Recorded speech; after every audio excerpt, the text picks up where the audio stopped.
sommes donc réunis cet après-midi pour remettre des appuis à certaines catégories de la société, mais également pour lancer une grande action de sensibilisation. En tout cas, c'est comme ça que nous le voulons.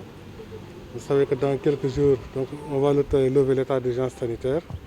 et donc il y aura moins de restrictions, mais il faudra qu'on ait donc plus de dispositions individuelles à prendre et de dispositions collectives à prendre, également qu'on puisse participer à la campagne de vaccination pour que donc la lutte au niveau communautaire soit accentuée. Donc, je pense que c'est pour cela qu'aujourd'hui nous avons décidé donc, de lancer la campagne de sensibilisation donc, avec les radios,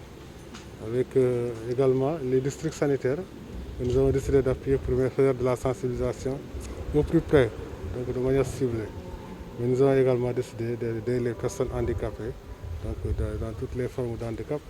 les personnes à motricité réduite, les personnes donc les malvoyants, les albinos et donc l'autre catégorie des handicapés. Donc vraiment l'ensemble des handicapés qu'on a décidé d'aider pour qu'ils puissent effectivement mieux faire face donc à la maladie. La stratégie qui va changer, c'est la lutte qui va changer de forme, mais la lutte continue. La lutte continue parce que tant que la maladie est là, je dirais même tant que la maladie est dans le monde, il ne faut pas cesser de lutter. Maintenant, suivant donc, le temps, souvent donc, les objectifs du moment, on va changer de stratégie. C'est ce qu'on a juste fait en ce moment. Bon, nous n'allons pas rentrer dans la polémique, on n'est pas capacité pour ça, nous ne sommes pas médecins pour pouvoir en juger. Donc, on ne peut pas dire également rentrer dans des lieux communs. Donc, mais simplement, ce que je peux dire que la campagne de vaccination de manière générale se passe bien dans la région. Je pense que pour le personnel sanitaire, on a pu atteindre les objectifs presque totalement. Mais pour les autres personnes également, vraiment, donc, qui sont ciblées, je pense qu'il y a effectivement une très bonne fréquentation des structures sanitaires. Et vraiment, les chiffres qui nous sont quotidiennement communiqués sont assez réconfortants. Et ce que je crains même, c'est qu'on épuise à la longue les doses qui nous ont été données. Bon, je sais qu'on aura également d'autres fournitures d'ici là. Xam ngeen ne fii ak ay fan couvre-feu bi dañ donc xëy na yenn mesures yi interdiction yu bëri yu ñu jëloon dañ ko obligé levé donc mais du tax nag xeex bi jeex sax dañ koy def noonu pour noppal nit ñi mais du tax xeex bi jeex xeex bi nag day nekk beneen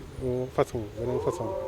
mooy duggaat si nit ñi rek defaat campagne wax leen ne geste barrière yi dañ leen war a respecté suñ leen respecté xëy na dinañ si tax ñu mën si mucc moo tax tey ñu ngi def lii woote jotaay bi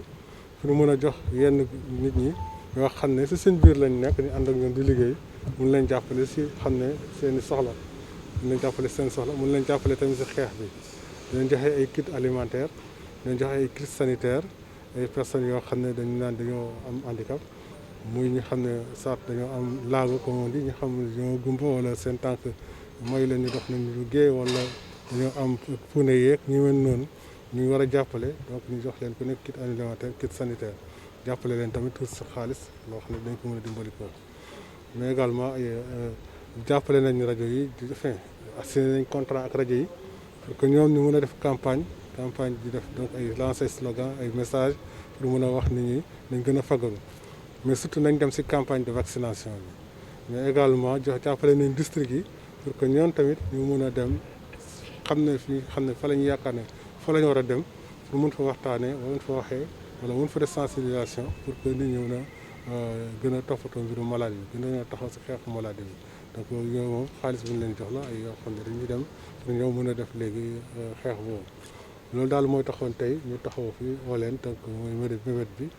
am yaakaar ne daal bu ñu si jógee ku nekk di nga xam ne xeex bi jeexagul tant que feebar bi mi ngi si dëkk bi xeex bi jeexagul tant que feebar bi mi ngi si monde bi. Madame Ndao Yacine Ba, la présidente de l'association départementale des handicapés moteurs et la présidente du comité des femmes de la fédération départementale des associations des personnes en situation de handicap. D'abord, je remercie le gouverneur et l'ensemble du comité de gestion de la lutte contre la COVID-19 et la région médicale. Il y a un projet avec CICE qui était venu à la région médicale